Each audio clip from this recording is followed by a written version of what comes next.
Hi అండి, అందరికీ నమస్తే. నేను మీ సునీల్ మద్దాల. నిజంగా ఉభయ గోదావరి జిల్లాలో ఏం జరుగుతుందో అర్థం కాని పరిస్థితి అండి. ఎలా అంటే మరి ముఖ్యంగా పవన్ కళ్యాణ్ గారు ఎక్కడైతే పోటీ చేయబోతున్నారు ఆ నియోజకవర్గాల మీద మరింత దారుణంగా అయితే కనుక ప్రెజర్ ఉంది. అక్కడ ప్రజలే కాదు, బయట ప్రాంతాల నుంచి కూడా ఆ నియోజకవర్గం గురించి ఆలోచిస్తున్నారు, మాట్లాడుతున్నారు, చర్చించుకుంటున్నారు. ఇంతటితో ఆగట్లేదండి.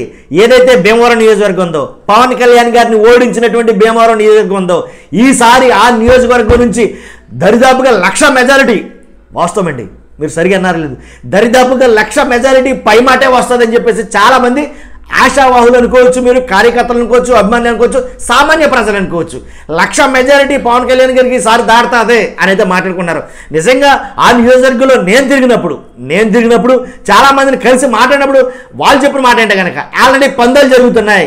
ఇక్కడ పవన్ కళ్యాణ్ గారి మీద సీటు మీద కాదంటండి, మెజారిటీ మీద పందాలు జరుగుతున్నాయంట.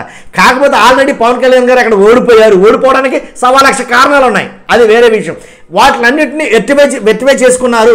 ఈసారి ఖచ్చితంగా వాటిని అధిగమించేశారు ఆల్రెడీ. కాబట్టి జరిగిన పొరపాట్లు సరిదిద్దుకున్నారు. కాబట్టి ఈసారి గెలుపు మీద ధీమాగా పక్కాగా ఉన్నారు అని అయితే చాలామంది మాట్లాడుకున్నారండి.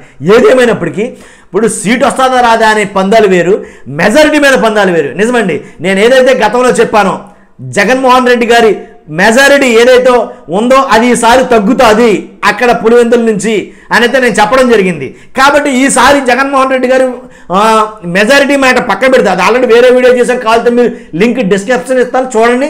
కాదు, నేను చెప్పేది ఏంటంటే కనుక పవన్ కళ్యాణ్ గారి మెజారిటీ 1,00,000 మెజారిటీ వస్తుందా రాదా అనేది పక్కన పెడితే కనుక అక్కడ అభ్యర్థి పవన్ కళ్యాణ్ గారి మీద అభ్యర్థి ఎవరైతే గ్రంథి శ్రీనివాస్ గారు ఉన్నారో ఆయన ఈసారి అక్కడ ప్రజల్లో తీవ్ర అసంతృప్తి నెలకొంది ఆయన మీద. కాబట్టి ఆయన మీద కొంచెం నిరసన అయితే తెలియజేస్తారు. కానీ ఈసారి ఆయన అంతగా అక్కడ రాణించకపోవచ్చు.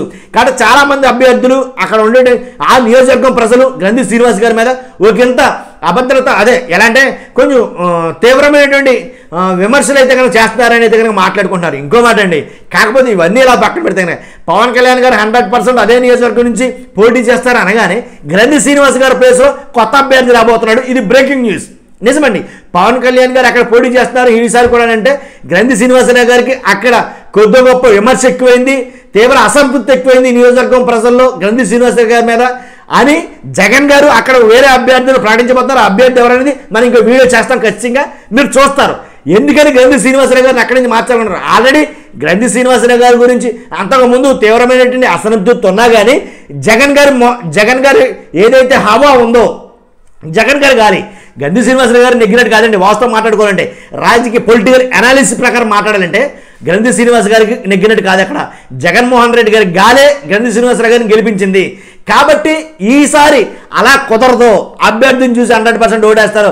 ఆల్రెడీ ఓడిపోయినటువంటి అక్కడ నిలబడి ఓడిపోయినటువంటి పవన్ కళ్యాణ్ గారి గురించి చాలామంది డిసైడ్ అయిపోయారు ఆల్రెడీ.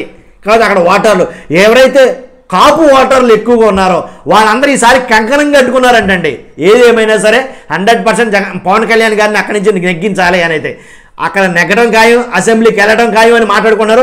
ఏదేమైనప్పటికీ అక్కడ ప్రజల మాట విన్న మాట ఏంటంటే కనుక ఈసారి 100% సీట్ కన్ఫర్మ్ పక్కా భీమవరం నుంచి అనేది ఆలోచన. కానీ పవన్ కళ్యాణ్ గారు అక్కడి నుంచి పోటీ చేస్తారా లేదని ఇంకా సందిగ్ధంలో అయితే ఉండటం జరిగింది. అంటే 70% కొలుక్కి వచ్చినప్పటికీ ఇంకొంచెం అటు ఇటు జరుగుతుంది, లేదా పిఠాపురమా అనేది చాలా రకాల మాట్లాడుకున్నారు.